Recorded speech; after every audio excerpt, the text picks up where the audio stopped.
Last night may have been the 4 best teams in the NBA. Did you think it meant anything that Milwaukee came out swinging, landing blows? Lakers were playing catch-up all night. Did you make anything of that? I did. I made 2 things out of it. I think there are 3 teams on the elite level: the Lakers, the Clippers, and the Bucks. I don't put Houston on the same level as those 3. Milwaukee, it was more important for them last night because you're at home, and they haven't proven anything. LeBron, that loss isn't going to mean anything to him. He's proven it in the playoffs and the finals.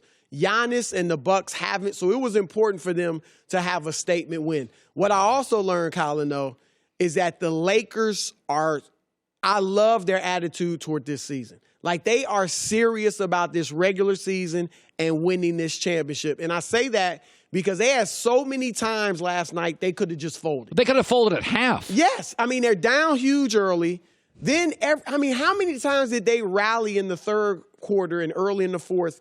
They cut it to 10. They cut it to 12. And the Bucks come out and hit a big 3, get a big basket. Next thing you know, it's 17 points. And they kept fighting. They had so many opportunities to say, you know what? It's not our night. We'll get them in L.A. It's not a big deal.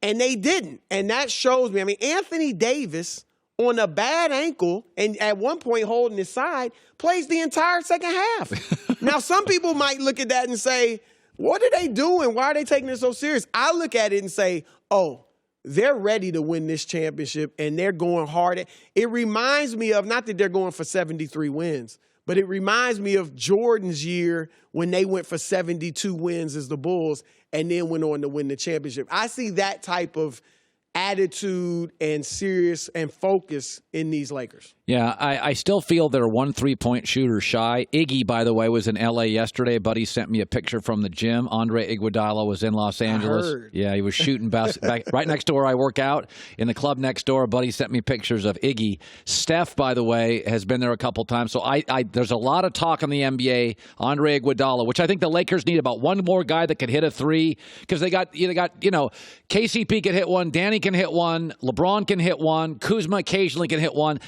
Quinn Cook off the bench could. Feels like they need one more guy that could get a bucket. Well, more than that, they need a perimeter defender. We've raved about the Lakers' defense all year, right? Oh, they're tremendous defensively. They're tremendous defensively at the rim. Okay, they're long and they block shots and all that. Perimeter-wise, they're not that great. Now, Avery Bradley's a good defender. Rondo can be. LeBron can be. Danny Green. But last night, they got torched from 3-point range, and they've gotten torched several times this year from distance. So Iguodala, I think that's where he would help them even more so than shooting the threes. Okay, Rockets beat the Clippers again. It's regular season, but I didn't like how I thought the Clippers unraveled, and this is what worries the Clippers. There's the burden now, ring or nothing. They've bent a knee basically for Kawhi, and they're unraveling here in a regular season game in December. That worried me. Anything jump out to you? Yeah, I'm not worried about their demeanor because, one, you got a great coach who knows how to handle personalities in Doc Rivers, who's been there. So I think he can control the roster.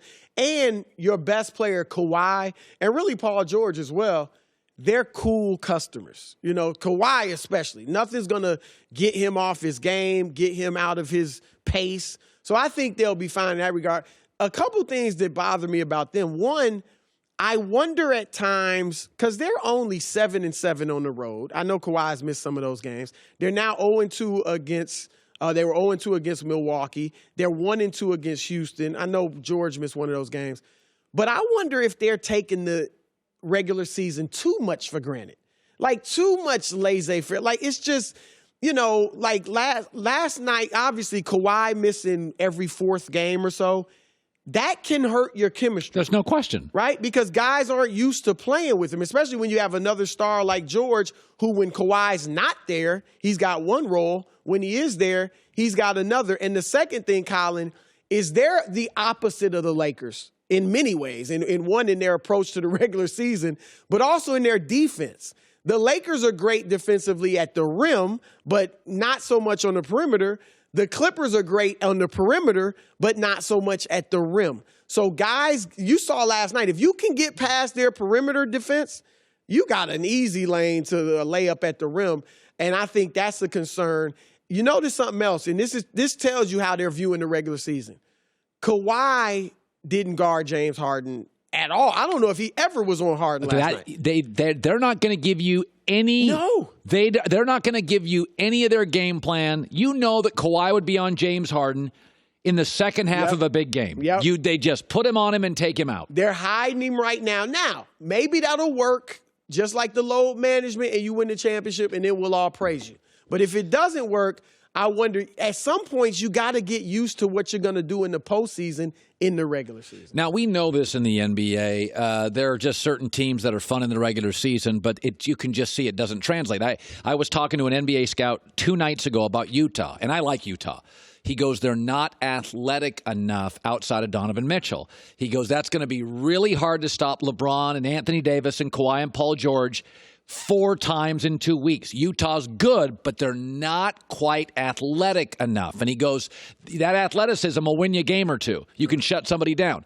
So I look at Houston, and I look at them, and I think they're good defensively when they're in the mood, but I don't think Westbrook's very good. Harden, I don't really buy them. I think they're fun.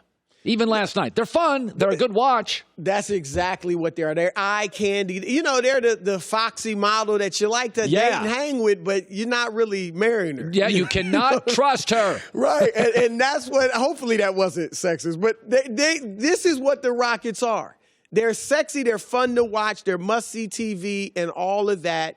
Here's the only hope, Colin, that they have of being a contender. The only hope. Health? No.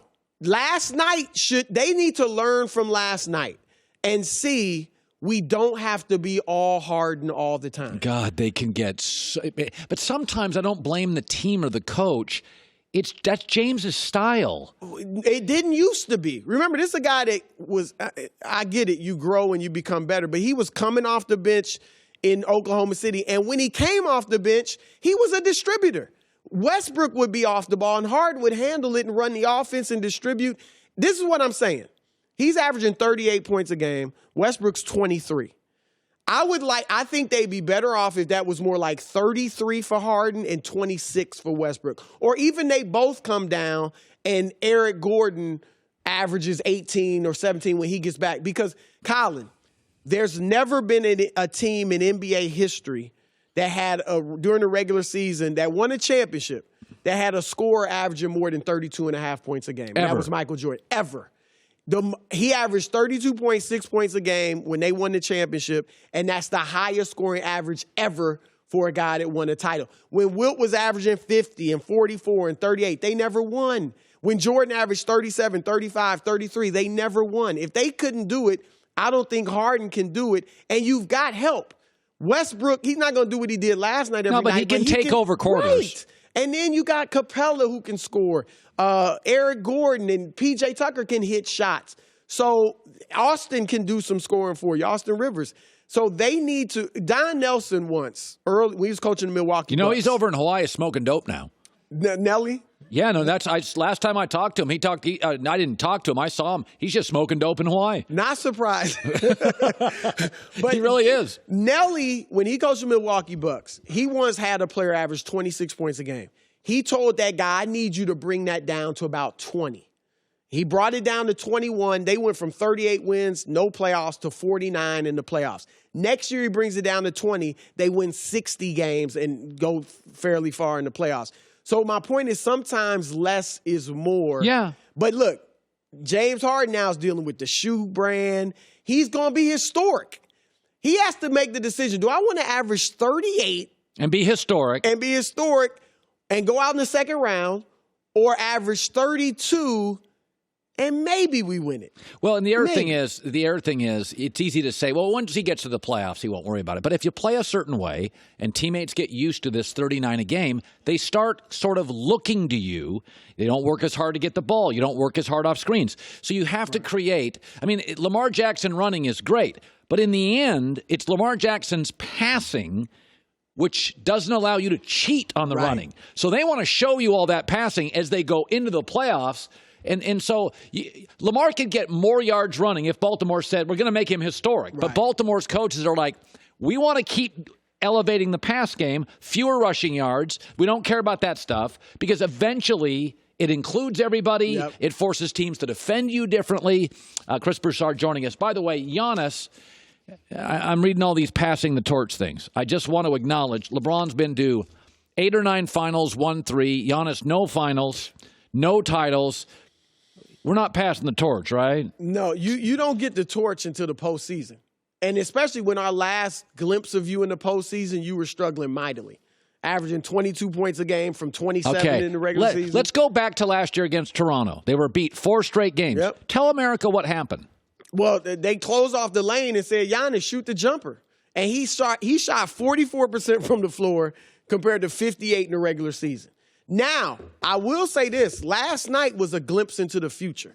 And it's a scary future for everybody outside of the team that has Giannis. Hopefully it remains Milwaukee. He shot 5 of 8 from 3. And Colin, in December, 8 games, he has shot 47 threes and hit 21 of them. That's 44%. If he becomes a 35% three-point shooter, a legitimate three-point shooter, it may be over. Oh, come on. How are you going to stop him? Listen, he's had a nice 8 games in December. I'm just saying, that's a decent little sample size. In December. I'm not saying he's going to shoot 44%, but if he shoots 35%, and he had the nice little turnaround Jay from the mid-range in the fourth quarter last night, this guy is about 80% of what he could be, which is scary. So I'm with you on the torch is not passed because you have to do it in the playoffs. He doesn't have to win it this year. But if he gets to the finals, plays heroically, and loses to the Lakers. How about we get him to a finals? You're down on Giannis. He's a great kid and a great story. But, God, if I have to hear about another big that's going to own the world, Karl Anthony Towns, Joel Embiid. No, the difference. Andrew Bynum was going. Every guy you mentioned cannot bring the ball up court. That's the difference between Giannis and even Anthony Davis. If I have AD, I need a guard to get AD to rock for the most part. Giannis can take the ball.